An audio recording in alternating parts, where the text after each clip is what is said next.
Dans cette vidéo, on va voir plusieurs techniques pour faire des choses sur System.io qu'il n'est pas possible de faire avec l'éditeur classique sans utiliser de script, que ce soit CSS ou JavaScript. Donc c'est une personne qui m'a demandé plusieurs choses. Là, j'ai mis plusieurs pages pour chaque effet. Donc on va prendre peut-être avec mes notes. Il nous montrait un site cadenas.dev dans lequel il y avait une carte qui tournait sur elle-même. Et comment la faire? Alors, c'est la première, c'est ça. Donc voilà, ce que ça donne. En gros, c'est une carte. Alors, ça, c'est une vidéo.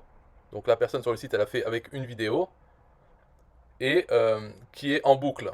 Donc pour pouvoir faire la boucle dans une vidéo, avec System.io, on ne peut pas. Il n'y a pas l'option cliquer qu'on veut qu'elle tourne en boucle.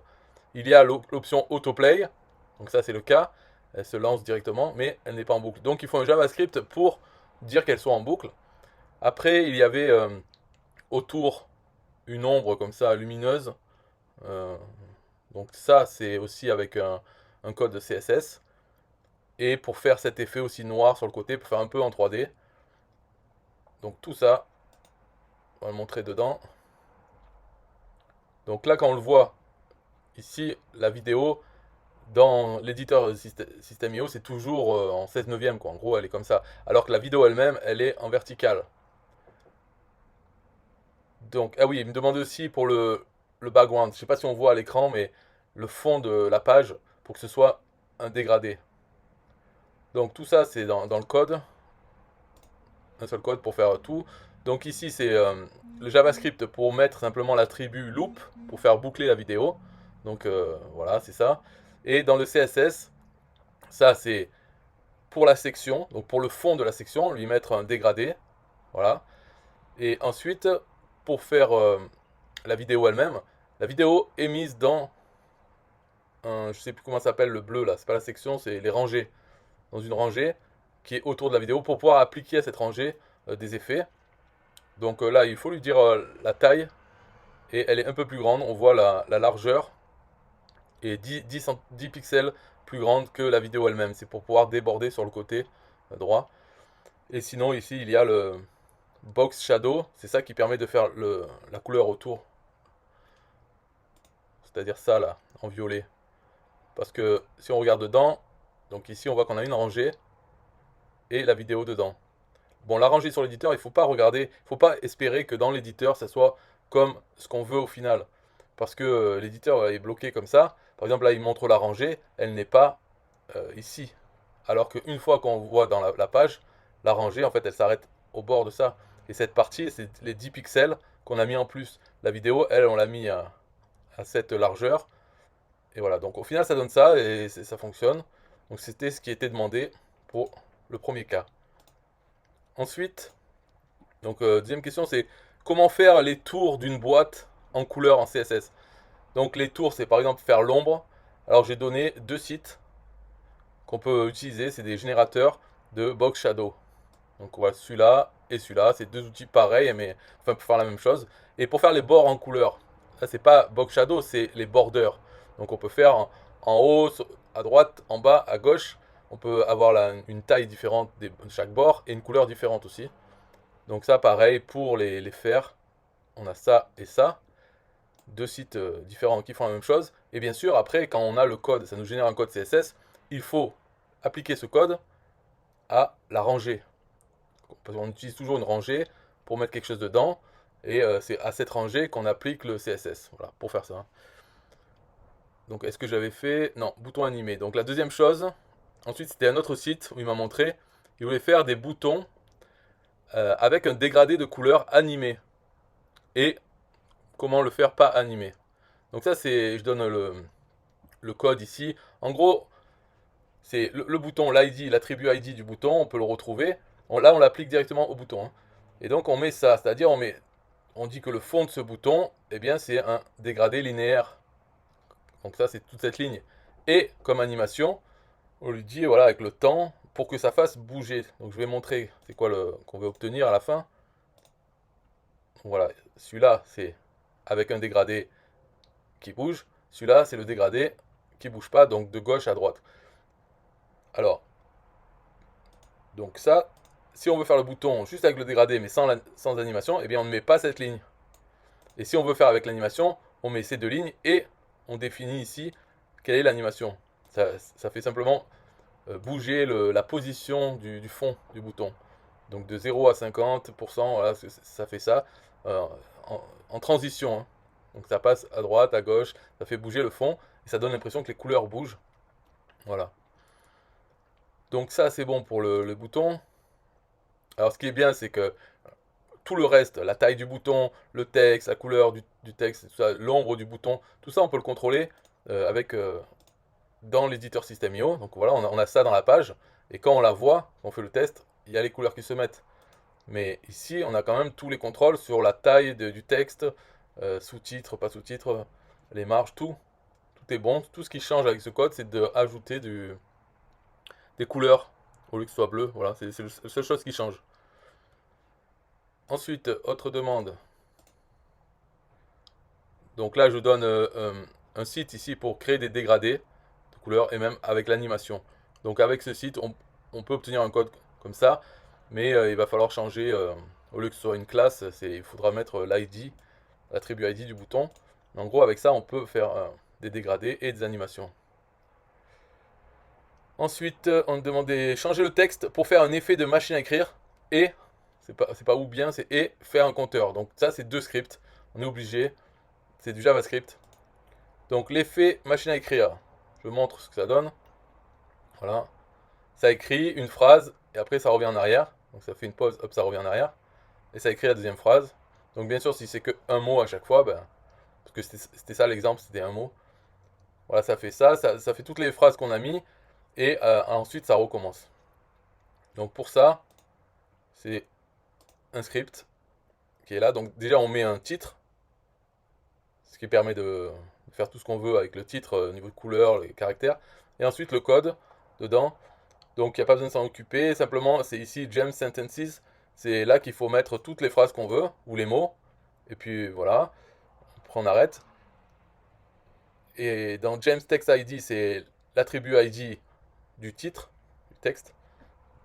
Et ensuite, il y a quelques variables. On peut, ça par exemple, 100, c'est le temps, la vitesse de la machine à écrire. La pause, c'est combien de temps? Tout ça, c'est en millisecondes. Hein.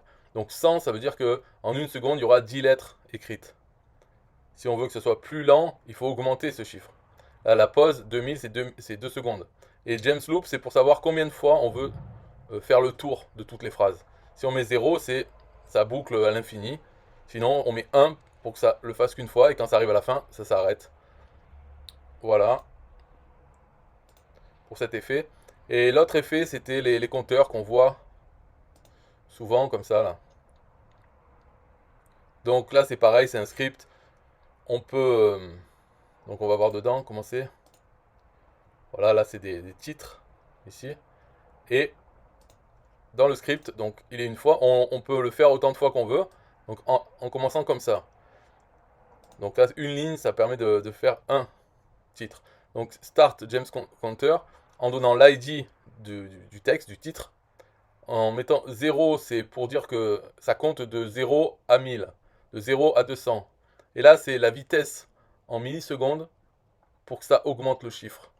Donc là, par exemple, de 0 à 1000, j'ai mis 10 millisecondes. Donc ça en fera 100 par seconde. Ça montera de 100 en 100 en faisant défiler ces chiffres. Bon, donc si on a 50 par exemple, j'ai mis 500 millisecondes, ça veut dire que en 25 secondes, il sera arrivé à 50. Donc on peut voir que ici il y a des tailles différentes, enfin des durées différentes. Ça fait que par exemple le troisième, là, il va jusqu'à 50, c'est le plus lent à monter. Parce qu'il augmente de 1 toutes les demi-secondes.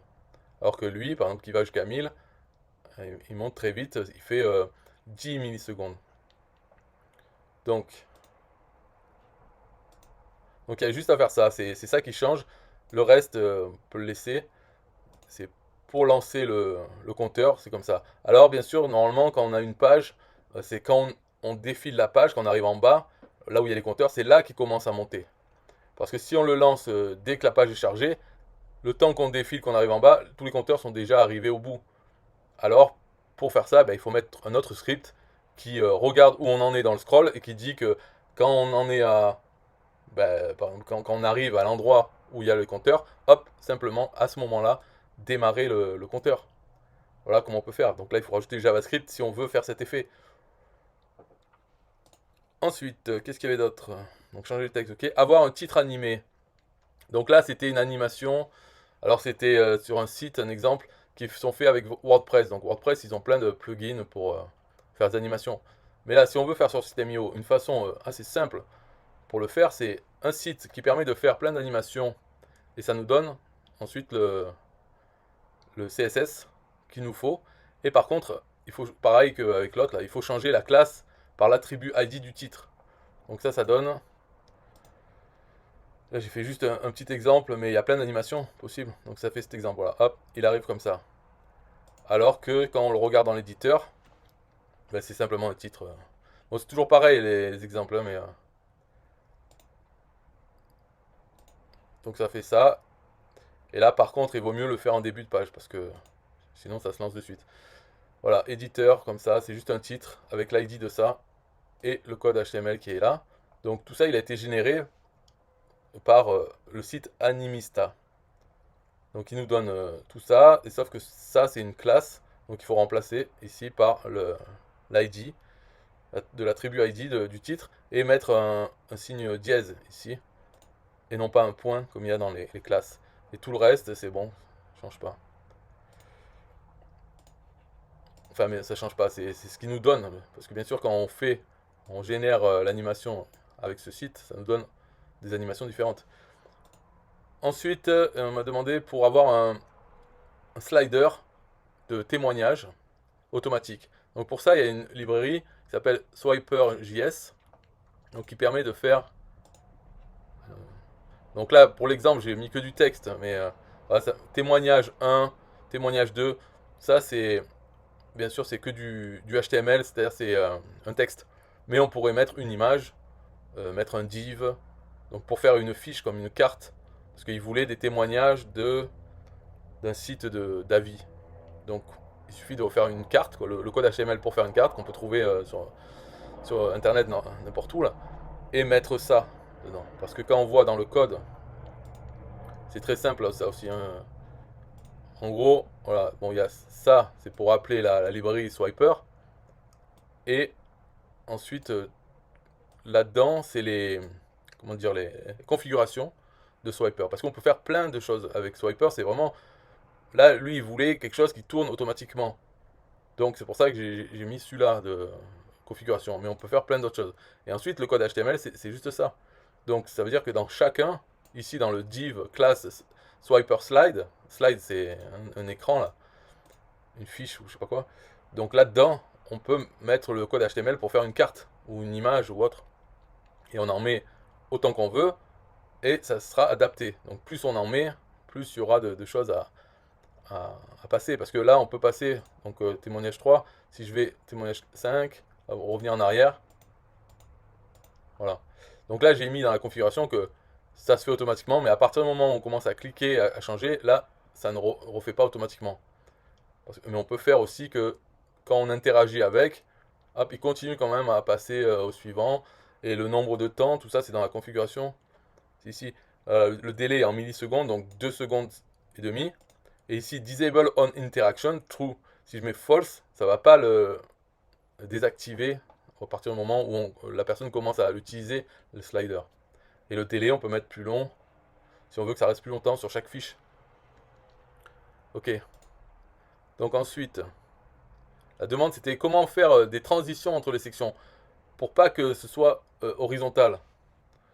Donc, il y a plusieurs façons de le faire. Bien sûr, on peut mettre une image en fond qui représente une cassure oblique, par exemple.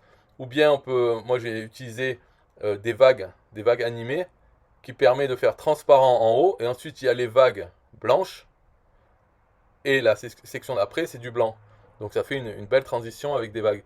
Mais on peut faire aussi avec des dégradés. Et jouer avec les marges négatives en haut en bas des sections. Donc ça veut dire... En fait, c'est pour pouvoir placer. On n'est pas obligé de faire. C'est-à-dire qu'on peut avoir deux sections et une section au milieu qui sert à les séparer les deux, et sur la séparation, il n'y a rien. Mais si on veut qu'il y ait un texte qui chevauche et tout ça, qui fasse une... Alors là, il faut jouer avec les marges négatives des sections avant et après. Donc voilà, par exemple, témoignage, là c'est en noir, et ensuite c'est en blanc. Et on voit que la transition, la section de transition, elle est ici, elle mord un peu sur le haut et sur le bas. Mais en fait, c'est en utilisant les marges négatives. Par exemple, cette section-là, pour la marge du haut, j'ai mis moins 100. Et pour celle-là, la section ici, la marge du bas, c'est moins 150. Ce qui fait que ça mange sur celle-là. Et dans celle-là, pour faire ce fond-là, donc ça c'est un fond qui va s'adapter, qui n'est pas une image. On pourrait mettre simplement une image. Mais là, c'est juste un peu de CSS avec l'ID de cette section sur laquelle est l'élément HTML et avec un linear gradient, c'est un dégradé linéaire qui permet de faire. Alors, ça, c'est pareil, il y a le. Je sais pas si je l'ai mis. Voilà, bah avec ce site-là, CSS Gradient, ça permet de vraiment faire le dégradé qu'on veut avec plusieurs couleurs, que ça passe par plusieurs couleurs. Et ensuite, on le copie là, dans le HTML en mettant l'attribut ID de la section. Et donc ça donne comme ça. Ça, ce n'est pas droit. Hein. Je ne sais pas si on le voit sur la vidéo, mais c'est en oblique un peu. Donc ça passe du noir à bleu vers le blanc. Et après, on est sur le blanc de l'autre section. Ok. Ensuite, qu'est-ce qu'il y a d'autre? Particules. Donc les particules. Il me demande de faire les particules, c'est-à-dire truc classique qu'on voit sur tous les sites. Voilà, pour faire ça. Là. Ça aussi, c'est une librairie, Particle.js, et on peut configurer comme on veut. Là, j'ai fait que ça s'écarte de la souris. On peut dire que la souris n'a aucun lien avec, et donc ça va juste bouger sans. Ou bien on peut faire que tout est attiré par le curseur de la souris quand on passe à côté. Et ce qu'il voulait, c'est que ce soit que sur une section. Donc là, pour faire ça, en fait, c'est une petite astuce avec System.io. Donc là, on voit qu'en bas, ça n'y est pas. Pourquoi? Parce que cette section-là, elle a un fond noir. Celle-là, elle a un fond blanc. Et celle-là, elle a un fond transparent. Mais la couleur de fond de la page est noire. Donc cet effet va marcher pour toutes les sections où il y a un fond noir. Ou même, on va voir qu'en fait, on peut faire d'autres choses. C'est-à-dire, on peut mettre un fond sur cette section, mais un fond avec de la transparence.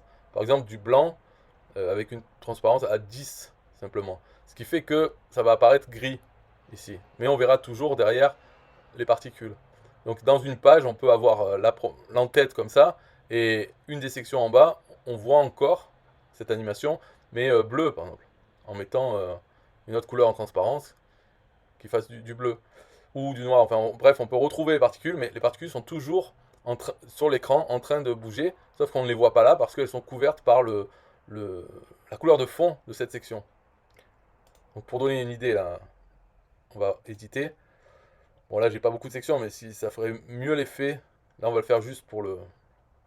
Voilà, ici la couleur de l'arrière-plan, ici je baisse l'opacité, je la mets par exemple à... Bah, par exemple à n'importe quoi, on s'en fout, et enregistrer. Voilà. Donc là ça fait gris, et on voit toujours les particules. Donc c'est pour expliquer voilà, qu'on peut faire un effet comme ça. Bien sûr, il ne faut pas que ça se suive, sinon l'effet n'est pas bon, quoi. Ok. Donc je remets comme c'était avant. Hop, c'est magnifique. Voilà. Et c'est tout pour la démonstration là, de ce qui était demandé, particules. Je crois qu'il y avait autre chose après les particules. Je me souviens plus. Bon. En tout cas, voilà. Différentes astuces techniques pour faire ce qu'on voit partout dans les sites WordPress pour le faire sur System.io. Bye bye.